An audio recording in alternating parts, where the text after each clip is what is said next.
I'm the Collections Management Librarian at Georgia Southern University. Before we begin, I'd like to take a quick minute to introduce our panelists today. We have Guy Frost from Valdosta State University, Allison Reuter? Sorry. It's Reuter, it's okay. Reuter, I knew I was gonna get it wrong. From Georgia College and State University, Amy Chu from Valdosta State, David Edens from ABAC, and finally Jessica Lee from Valdosta State. And I also want to take a quick minute and thank our panelists for their participation in this discussion. I really appreciate it. Okay, so to begin, oh, and sorry, I keep getting, oh good, somebody admitted them. I keep getting admit people pop-ups. So to begin, I'd like to ask our panelists if they could give us some of the factors that drove their collaborations. And Guy, if you wouldn't mind getting us started, that would be great. Sure, can you hear me? Sure can. That's great. Well, I mean, collaboration is, you kind of learn a lot if you actually collaborate with other people because they have other ideas and perspectives. So that's really nice. You know, and also 2 heads are just better than 1. For all of us, we're a 12-month contract. And so that makes a difference between the other teaching faculty who have the summers to actually work on publications and things of that nature. Having this collaboration with others kind of shares the load more or less. But also you have sometimes opportunities to work with cool people.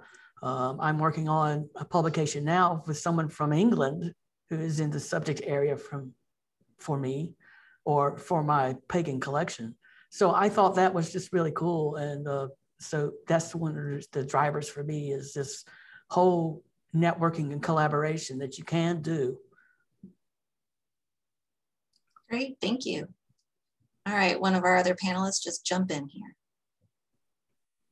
I would say, you know, for me, it's more of sort of trying to get out like the good name of the library to other entities on campus, as far as just making it known that we are willing to collaborate and, you know, sort of share and ideas with other, you know, people and stuff like that. And it helps that, like for the collaboration I'm going to talk about today, the entity is actually within the library itself. So I mean, but they deal, you know, with faculty and stuff because it's the Center for Teaching and Learning. And so it's, you know, a good way for us to get our name out there and sort of network across our campus, you know, just through sort of word of mouth or whatever. Anyone else have anything? For me, a lot of what drives my collaboration is mentorship. Either I've been mentored by other senior tenured faculty members in our library, or I try and collaborate with junior faculty members that are not tenured yet to kind of help them along the process. I know that one of the collaborations I'm going to speak about today is one that did not go very well. And I think that was just me being naive about the scale of writing a peer-reviewed article. And so I think collaboration kind of helps new people that are new in these kinds of positions figure out what they need to do to make sure that they're successful. Yes, Jessica, I will completely agree that especially when it comes to tenure type things, I have learned that my level of naivete is pretty high in some areas of it. So mentorship can be absolutely necessary in some instances. Amy or David, do y'all have anything else to add?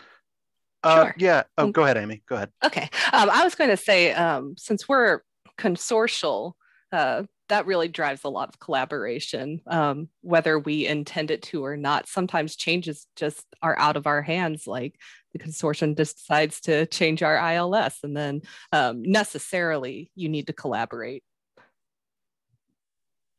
Just to piggyback on that, especially necessarily collaborating, I know here at ABAC, we're a very small shop. There's 2 full-time librarian positions, and right now only one of them is filled. So in order to make projects happen, collaboration has to happen. It's just in order to do anything beyond the bare minimum, we're looking to work with faculty to work in their areas of expertise or work with librarians and library staff outside of ABAC to make projects happen.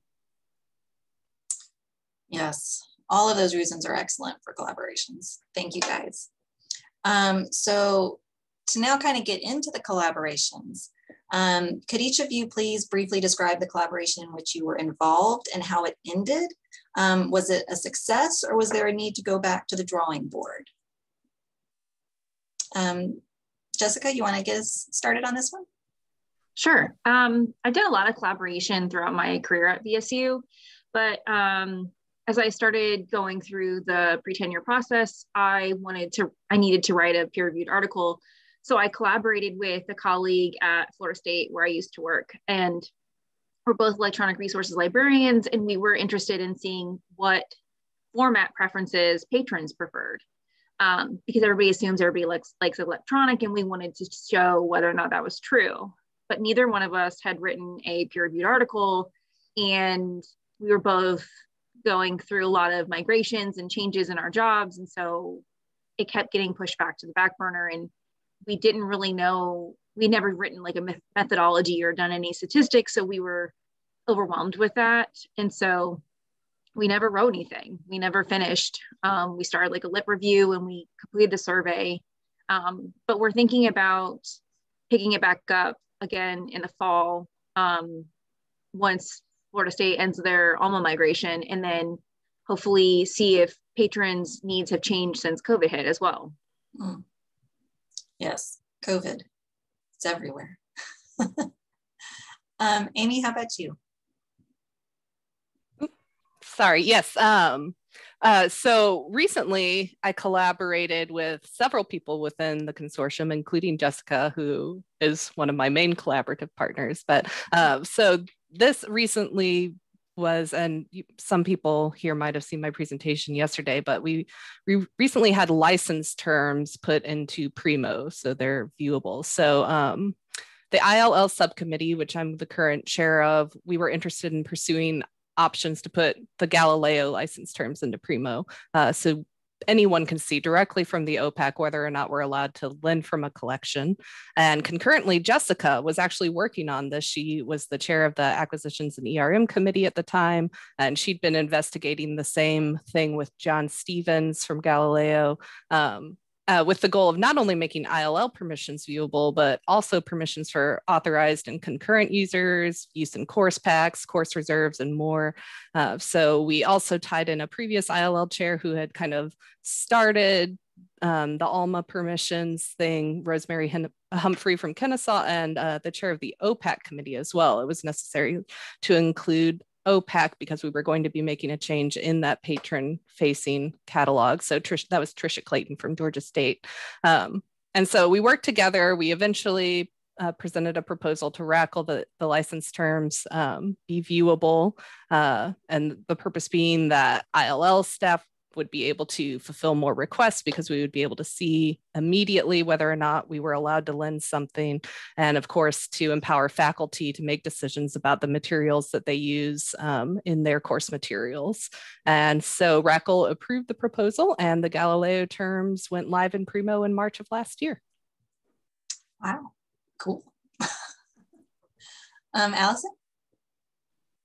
Oh no, that's such an amazing collaboration. Yeah. Like, impressive. Mine is peanuts. But I mean, it's still really useful though. So the collaboration I did with the Center for Teaching and Learning, like I said, that center is within the library itself, and it's still ongoing. So they contacted our library director at the end of 2019 about possibly having their like little collection of books and stuff added to the library's collection.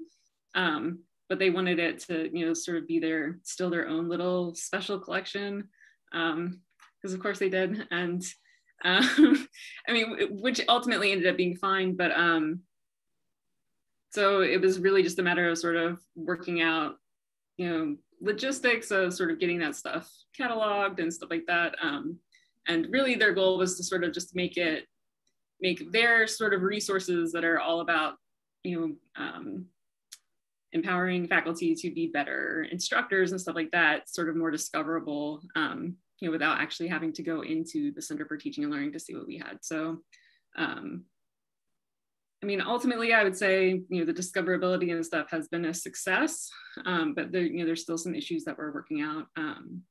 but definitely no need, thank goodness, to go back to the drawing board. I've definitely been involved in those collaborations. So I'm glad this one worked out all right. Yes, it's always nice when they at least move somewhat smoothly along. Yeah. Okay, thanks. Guy, how about you? One of the biggest collaborations I've ever done was traveling to Belize to actually teach all the librarians in Belize the new RDA. So this was the first version, not the current version that has just been approved in December. So that, it was 5 days, it covered everything. It was broken up a little bit by a weekend, and it was a pre-conference to one of their regular conferences. It had its stumbling blocks, but it, I think in the end was successful. At least they said so at the conference itself, so I can't complain about that. But that was a big one. The COBEC is the Consortium of Belizean Educational Cooperative, and it is sort of an international organization that was formed to help them develop, once they received independence from the UK, to develop everything, education, particularly, and libraries as part of it is a key component to that. And so that was a good experience, I think. I mean, I would hope that if you have an international collaboration, there would be a stumbling block. I mean, it seems like that's the only way you could do a collaboration internationally, is to have something go wrong. But that's amazing, Guy. Thank you. Okay, David. Yeah, if anybody was in my the presentation I was in yesterday about the collaborative cataloging project that ABAC's been involved with at the UGA, I'm going to double dip a little bit and talk about that again. So since 2018, ABAC has partnered with the cataloging department at UGA to help us out with our cataloging, because as I alluded to earlier, we're slim on staff, so we don't really have a cataloging department here at ABAC. So getting involved in that collaboration, I've been able to kind of take point on ABAC's side of things. So just in case anybody isn't aware, it's basically a project where anytime ABAC has books that we don't have records in the network zone for, and sometimes even ones we do have records for, we send them up to UGA, and we handle the our end of things, getting records set up, send them over there. They take care of getting cataloging records in Alma and in OCLC for us. Then they send it back, and it's allowed us to not only cut down on our workload here, but also allowed us to facilitate further projects working alongside them. Yes, I would imagine not having a cataloger is challenging, to say the least. Yeah. Okay, so knowing some of your collaborations, or a little bit about your collaborations now, looking back, are there any choices that you would have made differently? And would those different choices have changed the outcome of the collaboration? Or did they move smoothly along and overall you were happy with how they worked? Amy. I got put into one of these instances where you back into something and get to ride on the success of other people. So I don't think I would have made any changes. No, it went really well. The end goal was met. I think it all came together. And so a little bit of luck came into play there for me. So. Awesome. Hey, take it, right? Okay, Jessica? I think what I would have done differently is try to loop in someone here at VSU earlier in the process to kind of sit down with them and get a better understanding of like what it actually entails writing a peer-reviewed article and kind of getting their help. One of my colleagues is a statistics whiz, and so he did offer to help us when we were in the process of it, but I think we just both got overwhelmed and didn't set clear guidelines or timelines, and so things just kind of got away from us, so we just kind of let it fizzle out. And so I think next time, whenever we pick it back up, to kind of set clear guidelines and timelines to make sure that we are both understanding like what's expected of us, I recently collaborated with Amy and a couple of other colleagues on a book chapter. And it ran really smoothly, although stressful, but because we all knew what our job was. And I think knowing that now, I think that'll help me in the future. That's great. Yeah, I can imagine once you're already at the point where your head is submerged under the water, it doesn't matter what help comes in, you're already like out. Okay, great. Allison? Like I said, there were some sort of logistic things, like as far as, there was concern, well, since, CTL is like kind of an entity within the library, like they kind of have their own hours and stuff like that. Would it be an issue for if they kept, the books in their space, would people want to be checking them out when they were closed, or, what kind of circulating sort of policies we should have and stuff like that. But largely all those concerns have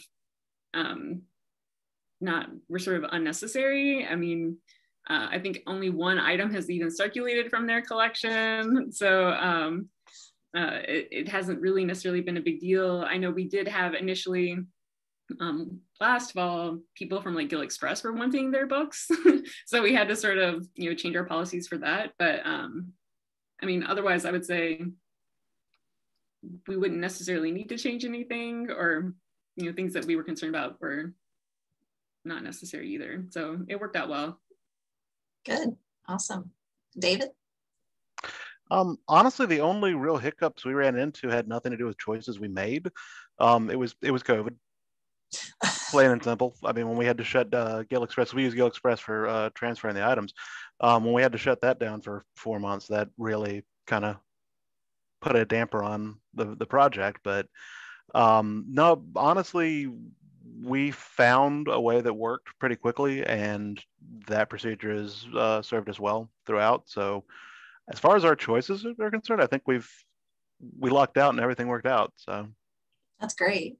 Yeah, I think anytime anybody in the future thinks about 2020, it's like it won't matter anything that happened. It'll just be COVID. That was the answer. Guy? Well, there was a lot of issues, I guess, at the very first day. Technology issues are also a big issue. Like when they turned on one computer, a whole bank actually went out. So that's significant. Other problems that we had is that the people that were doing this or participating, it ran the gambit. You've had people who were seasoned, close to retirement, to someone who had been hired the week before. And so their knowledge of Mark was pretty varied. And so that caused me to actually make some changes on the second day. And it worked out for the best. I did have an assistant, and she was perfect for it as well. And so we kind of, everyone worked off of a flash drive, and we could look at their work, we can make comments, but we can also add stuff that would help them for the next day, which is exactly what we did. So that worked out very well, I think. And it caused the rest of the workshop to actually run smoother. That's interesting that hiccups can make things smoother in the end. Yes. I like it. Okay, great. And so based on your collaborations, or during your collaborations, what are the biggest takeaways? And, positives and negatives can be, provided as the takeaways. Allison?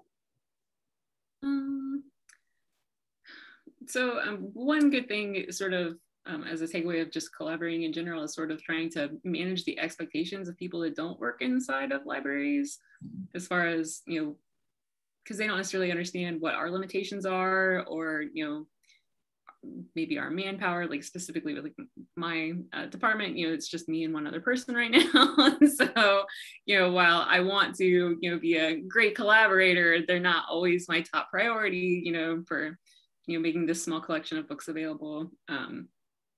But it's been good because, they asked us questions that like things we thought about, like we're going to look more into sort of collection discovery and primo, because they want, to be able to sort of almost browse that collection, that, you know, or sort of provide a link to where people can just view that collection. So it's still, you know, there's some things that it's like, well, I can't really give you that now, but I can try and sort of increase our offerings in that way, or, you know what I mean, like to try and improve our resources for ultimately the campus in general, hopefully. But also just being open to their ideas, because, you know, like initially when they wanted to keep their collection in their space, I just wanted to shut that down. I don't like stuff like that. I feel like it's confusing for patrons, you know, when there's tons of little collections randomly throughout the library and stuff like that. And so just being willing to listen to, you know, the other party and, you know, why they want the things that they want and what they're ultimately trying to get from the collaboration as well. It's just, I don't know, I think that helps things go more smoothly for sure. Yeah. Well, and we have our special collections has its own browsable, I think, site. Yeah. So we could collaborate if you want to. Yeah, we might need to, Rebecca. You won't be collaborating with me. I didn't set it up. No, that's totally fine. If you want to set that up for me, I'm all ears. Thank you. We could definitely help you out, I think. Okay, David.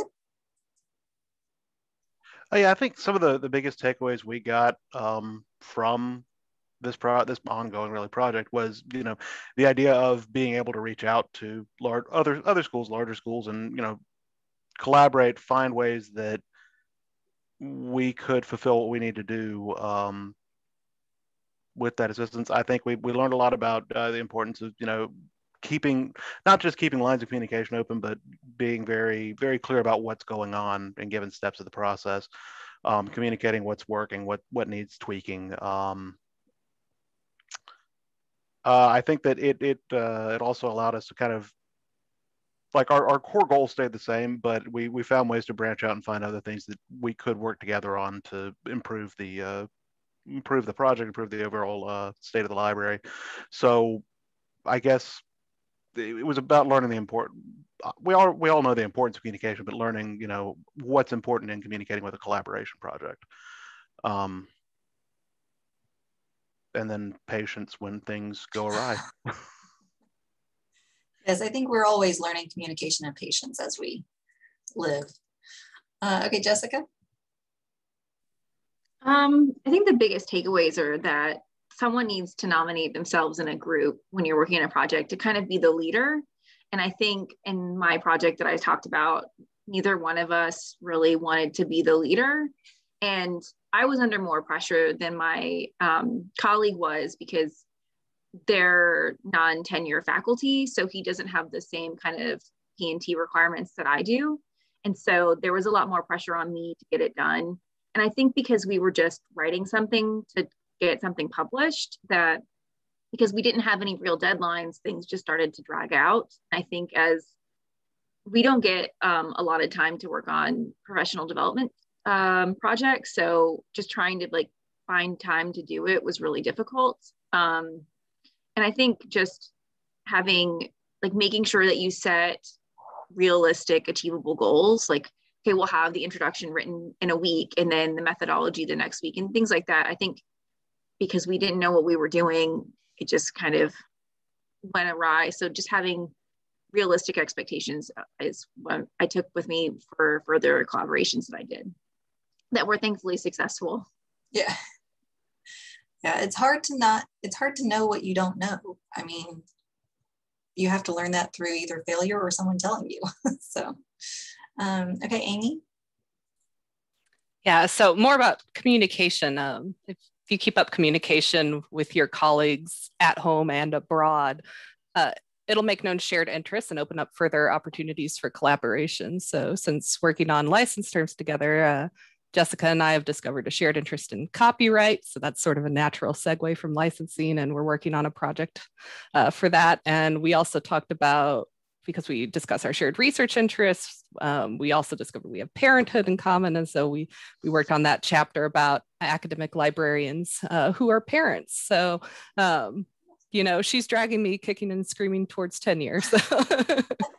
I think that's how everyone goes towards tenure. Okay, thank you, Amy. Guy? Okay, so whenever you're dealing with any collaborative project or something that's huge, like the Belize thing, you really should plan ahead. And so if you've actually agreed to do something with one of your colleagues, even just publishing something, you just sort of immediately create kind of a Google environment or some other collaborative environment to where you can start putting documentation. You can actually put your thoughts down on where you want this research project to go. And so anytime you do any of those things, your success rate will increase. And it becomes much easier also to continually do it over and over again. Even if you develop an outline of what you want to talk about, when you start writing, you may not follow completely that outline. You may leave things out. You may include things that you sort of discover, but you need to have that thought process already pushed into some kind of environment to allow you to do it. And so that happened with the Belize thing. You know, when I was approached to do this, I had just come off the heels of the first RDA presentation for GLA. And it was a pre-conference. It was 6 hours long. And so that was successful too. But the person who asked me knew I had just done that. And so on behalf of Quebec, she asked me if I would do it. And I said, yes. But, you know, she was thinking, she didn't really tell me exactly what she wanted when I said yes. But then she said, what they really want is 5 days worth of training. I said, okay, I'll do it. But that's a commitment. And so you've got lots of things to really think about. Food for lunch, who deals with that? And so luckily they have an Elaine Hardy, her name is Joy Isaguirre, and she handled all that. They had it in Belize and centrally. So they actually bussed everyone that was on the outskirts in to do this. And so all this, it just is evidence, you know, that it really requires you to really think out and try to cover all bases and get it down on paper. And so, like I said, creating a Google Doc or some kind of environment where you can both work is important. And so that has always been my takeaway, is start early and, you know, just work, just do it. You know, you might think of something on your way home, driving home, you know, oh, I need to talk about this. And so when you get home, you could just plug that into your working document of things you need to discuss. So all of that, it kind of sets up the environment for much greater success, I think. Yeah, I mean, based on everything you guys have said, communication seems to be the key takeaway. And for the most part, you guys seem to have had good communication. But, you know, Guy and Jessica mentioned both the planning phase of a collaboration. Like, it's more important than you might think it is, even if it's just a small project, you know, like 2 people working on an article together. It's an important thing for them to be doing, but it's only 2 people and it's just 1 article. So, you know, you don't really think about the planning stages, which I totally would have done the same thing, Jessica. So, our final question, this is for our panelists, but it's also for everyone in attendance today. So after I ask it, I'm going to do the same thing that I did and go through our panelists, but then we would love to hear anybody else's thoughts that might have something to contribute. So the question is, what ways can we impact a collaboration to help ensure that it will end successfully and on a positive note? We don't always get a collaboration to end positively, but what can we do to try to move it in that direction? David? Sure. Not to repeat ourselves, but I think it is, obviously communication is really key, but I think that it's also, it's important, I feel, to be willing to accept any kind of feedback, positive or negative, from whoever you're collaborating with. We can't be too proud to not take that feedback, but we also, in order for it to be a successful collaboration, we also need to be willing to give that feedback ourselves. So not just talking to each other, but being willing to say and listen to any hard truths that may come up. Yeah, that's great. Amy? I would say don't be afraid to consider other viewpoints and loop other people in.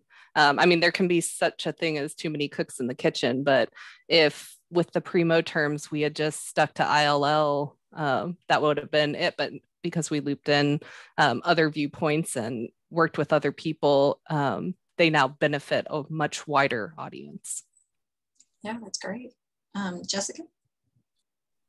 I think the biggest thing for me that I've learned, especially with our book chapter that we just finished, is like knowing your strengths and your weaknesses. Like statistics is not an area that I excel in. And we had a very data heavy survey.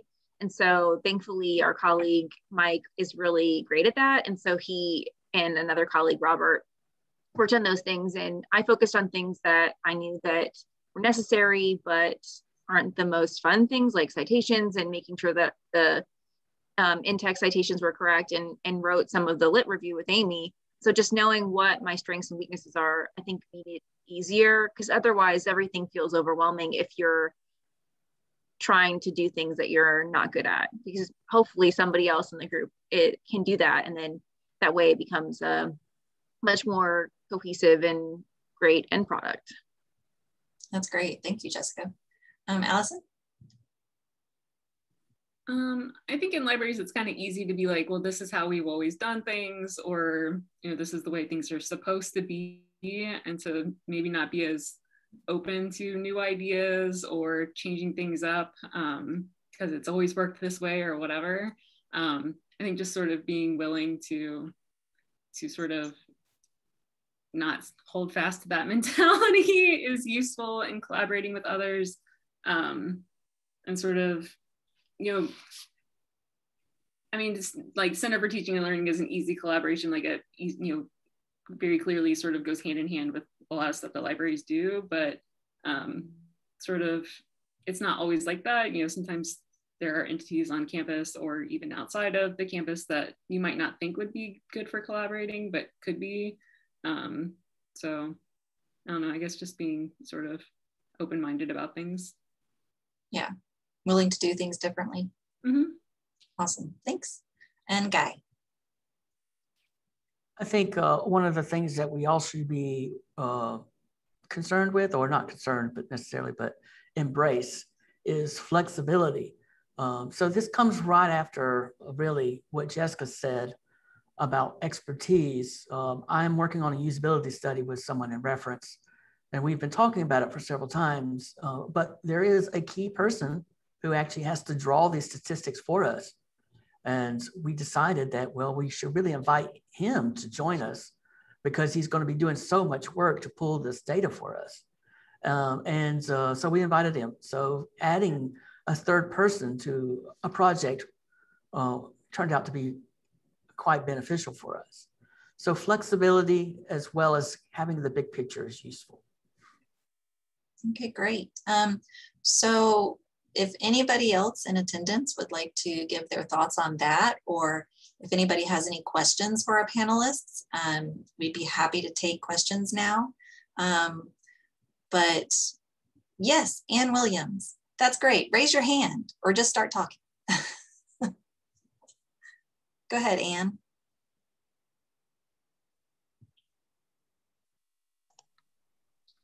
That wasn't really a raised hand. I was just clapping because everybody did such a great job. Oh, it is a little, is it moving? It is moving. Thank you, Ann, sorry. Sure, no problem. But I agree, everyone did do a great job. Any questions, comments, or if anybody would like to share a collaboration that they've worked on with a positive or negative outcome? Sure, I work at the, I'm Chris Rogers. I work at the Library Service Center, which is the joint collaboration between Emory University and Georgia Tech with the shared collection off campus. So, coordinating between the two universities and giving them each what they need because they have very different uses for the facility. So yeah, will second that communication is ultimately important. It's also can be difficult to juggle the expectations of two very different institutions. Knowing that you're kind of a middleman, you don't really have decision-making power, but you do have to get the two groups to play nicely together. So that's all about communication, being aware of what you're able to do and what you're not able to do is also very important. You can waste a lot of time thinking that you can come up with a solution when it's really not required or not. So I guess what I'm saying is stay focused on what it is you're trying to accomplish and what it is you're able to accomplish, and don't get sucked down into rabbit holes of what you could do. Another thing just that I have started doing recently and found very useful is I'm taking some of the project management course tracks on LinkedIn Learning. And it's really a good place to actually learn how to organize stuff if you've got a larger or smaller project that you're working on, instead of just kind of going in blind and swinging your arms. That's great, Chris. Thank you. Yeah, I'm sure there are apps out there nowadays where, they can help you organize and such. So, Natalie Coda.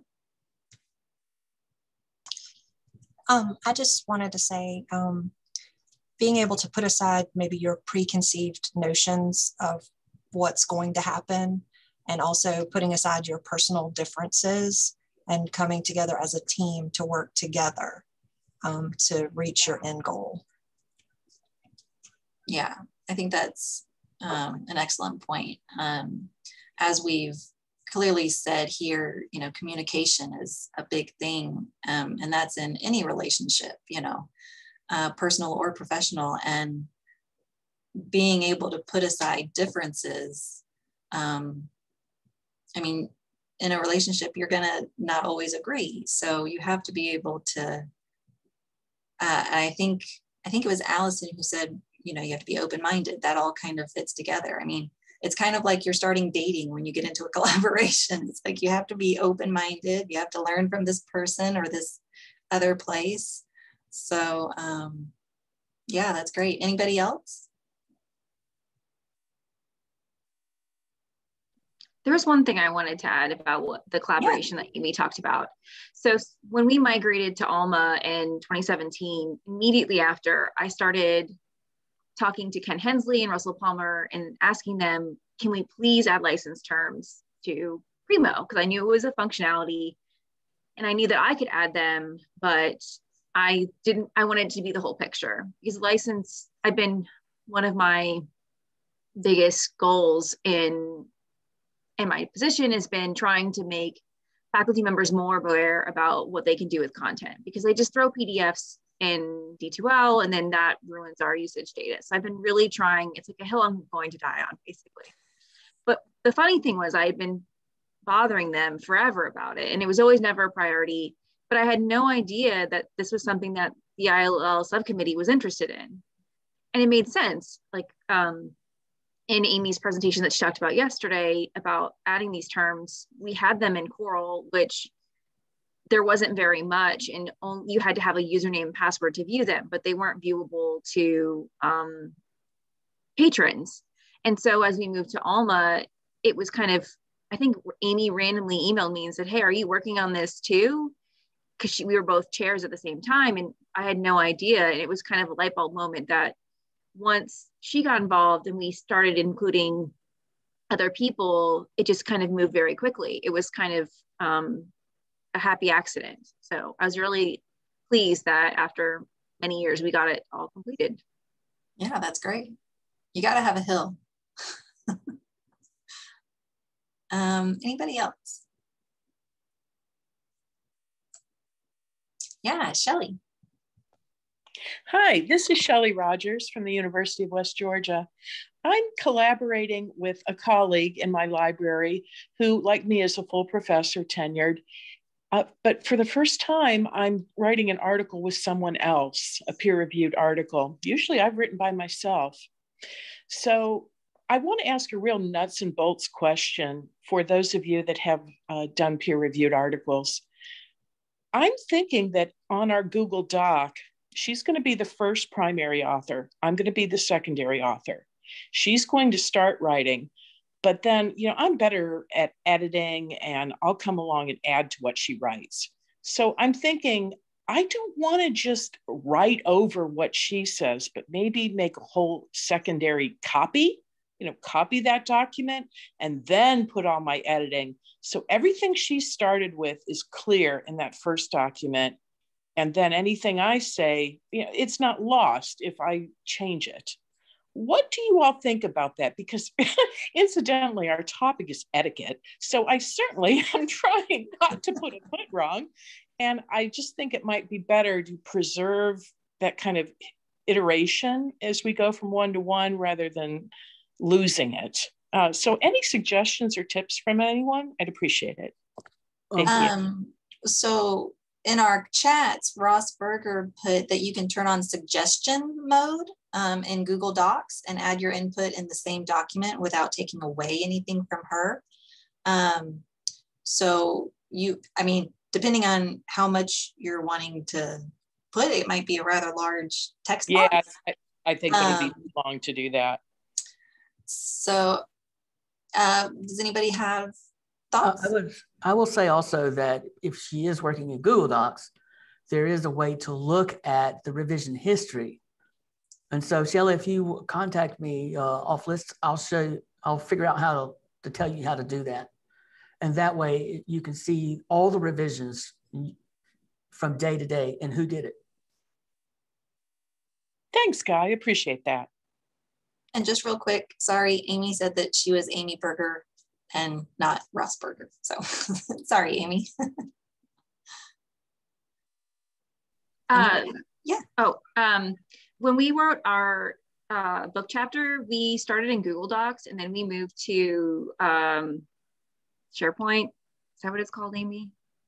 Office 365, OneDrive, whatever. Right. It's all the same. So what we did originally is we wrote our first document and then we realized that we had gone way over our word limit. And so we made a second document that way, which we just copy and pasted and then kind of made our revisions there. So you could always have like an initial copy and a second copy. I know that's not sometimes easy to keep track of, but I felt like it worked really well for us as well. Thanks, Jessica and Amy. That is useful to know.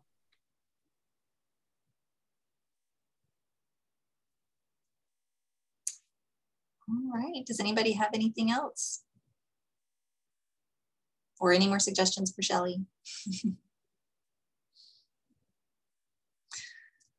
Well, I want to thank everybody for joining us today. I thought this was a really great discussion. And I, again, want to thank our panelists for participating. And I hope everybody has a great rest of their day. And thanks again for joining us.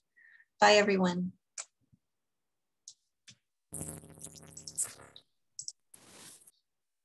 All right, well, thanks, everybody.